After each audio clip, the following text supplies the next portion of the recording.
Pengacara keluarga Brigadir J, Kamarudin Simanjuntak, mengkritik langkah tim dokter forensik yang lebih dahulu memberikan hasil otopsi kedua terhadap jenazah Brigadir J atau Nofriansyah Yosua Huta Barat kepada wartawan daripada dirinya selaku perwakilan keluarga.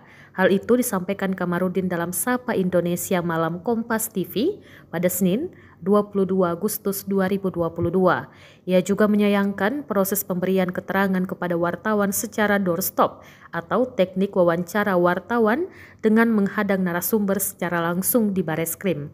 Sebab menurut Kamarudin, mestinya tim dokter forensik mengadakan konferensi pers untuk menyampaikan hasil otopsi kedua jenazah Brigadir J. Menurutnya, tim dokter forensik perlu memberikan hasil otopsi lanjutan terhadap jenazah Brigadir J kepada dirinya dan mengundang wartawan.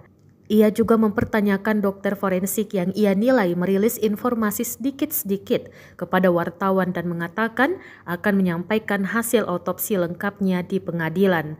Menurut Kamarudin, tim dokter forensik berkewajiban memberikan hasil otopsi kepada pihak selaku pemohon.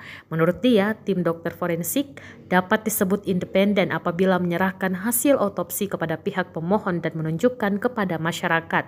Sebelumnya, Ketua Tim Dokter Forensik yang melakukan otopsi ulang jenazah Brigadir J, Ade Firmansyah, memastikan bahwa tidak ada luka kekerasan, melainkan luka tembak di tubuh jenazah. Ade mengatakan bahwa pihaknya telah fokus memeriksa dugaan luka akibat kekerasan di tubuh jenazah sesuai informasi yang disampaikan oleh keluarga sebelum pelaksanaan otopsi kedua pada 27 Juli 2022 lalu. Ia menegaskan hasil otopsi kedua Brigadir J menunjukkan bahwa tidak ada luka di tubuh Brigadir J selain luka tembakan atau kekerasan senjata api.